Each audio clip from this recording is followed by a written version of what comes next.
The Italians know how to do horror, and Italian cinema is a work of art. So much so that where we have the slasher in America, the Italians have the giallo films, which is basically a term for lit yellow, but really it is a subcategory of murder mysteries, where you have a ominous figure normally draped in black gloves. You don't know who the person is, you never see their face, but it's this exquisite, exploitative, psychological, and almost dreamlike focus in where people are being killed. Now, no one does giallo better than Dario Argento. And when I say that, I don't say that lightly, because Dario Argento has given us so many amazing films, Suspiria, of course, being my favorite.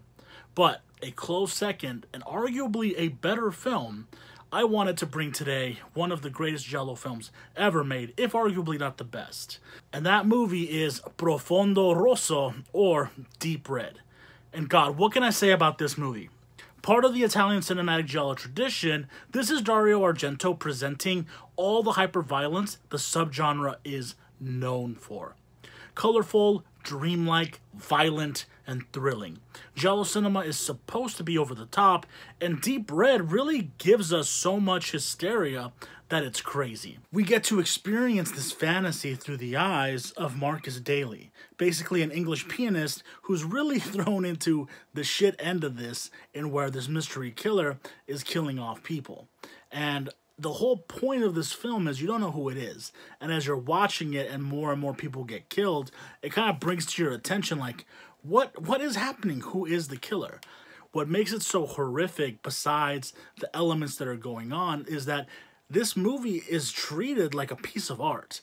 Each death scene is almost like its own operatic scene. On top of that, the music is insane.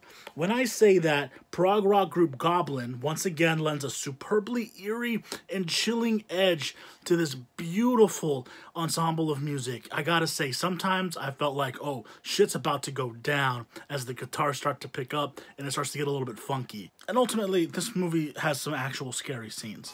Like, considering it came out in the 75, the scene where Professor Giordani is helping Marcus's investigation, and then that large mechanized doll comes out of nowhere, that shit fucked me up.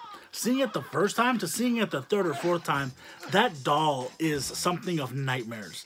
But regardless of all that, the real magic in Deep Red is in the art-like quality that it presents. It shows you that horror films could be art. There is nothing better in this movie when you're kind of looking at the framing of the deserted streets and the lonely buildings as you're watching the characters kind of traverse this area where it's almost like, you know, it's a play, it's a movie. So it's kind of realism taken outside. It's supposed to be extravagant. It's something you are supposed to experience, but not happen to you.